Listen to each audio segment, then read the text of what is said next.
proper interpretation of the Bible requires an understanding of the original context in which it was written.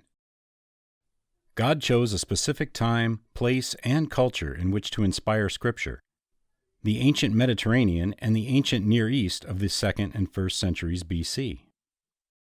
Misreadings of Scripture often result from assuming the biblical writers thought, believed, and acted as we do. One of the starkest differences between modern and ancient people is our view of cosmology. The term cosmology refers to the way one understands the structure of the universe. The Israelites believed in a cosmology that was common among the ancient civilizations of the biblical world.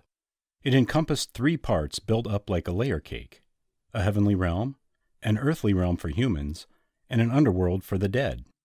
This 3-tier system is reflected in the 10 Commandments.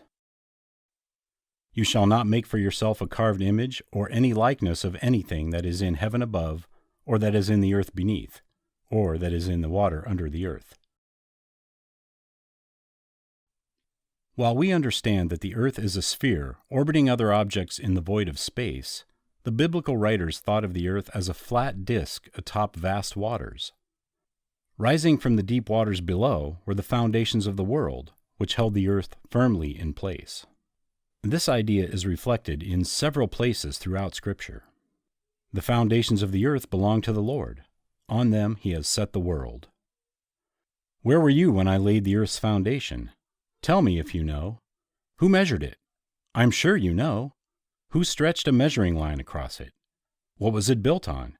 Who laid its most important stone? He placed the earth on its foundations. It can never be moved.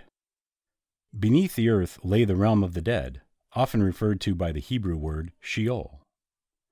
The Hebrew word for earth, eretz, is also used, since the graves dug by humans represented gateways to the underworld. This underworld was also connected to the great deep, the uninhabitable abyss beneath everything. In Job, this realm is described in watery terms. The dead tremble under the waters, and their inhabitants. Sheol is naked before God, and Abaddon has no covering.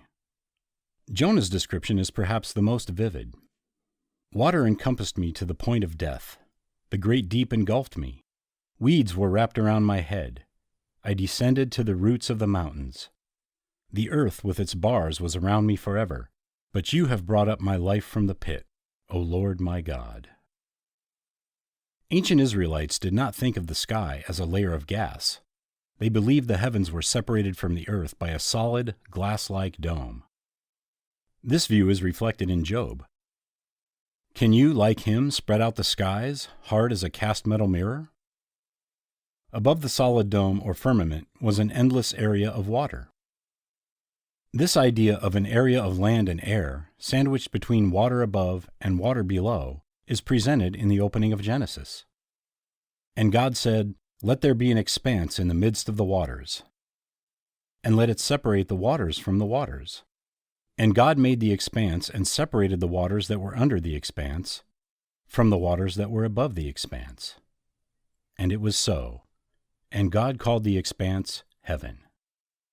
The firmament surrounded the earth, and its edge met the horizon, the boundary between light and darkness.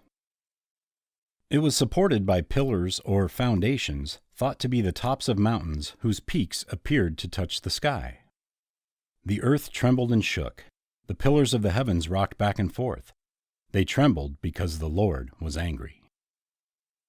The sky dome had portals which God could open to let the waters above fall to the earth.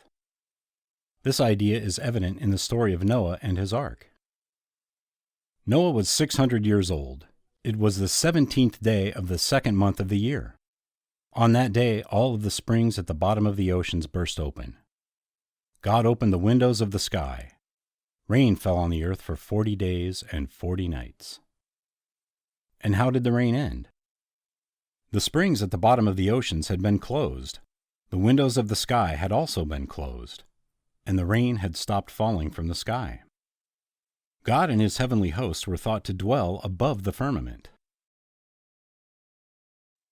Thick clouds veil him so that he does not see, and he walks on the vault of heaven. The Lord builds his palace high in the heavens. He lays its foundation on the earth. He sends for the waters in the clouds. Then he pours them out on the surface of the land. His name is the Lord. When God inspired ancient authors to write Scripture, He did not spend time correcting their pre-scientific views. Many believers struggle with the notion that God would allow His people to remain ignorant about the natural world. But God never intended the Bible to be a science textbook.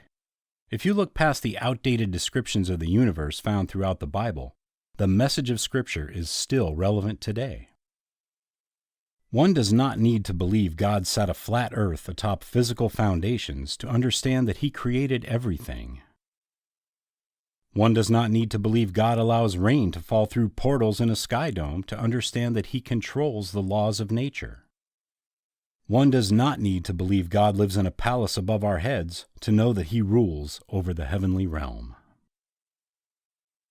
To learn more about this topic and many others, visit drmsh.com or thedivine council.com.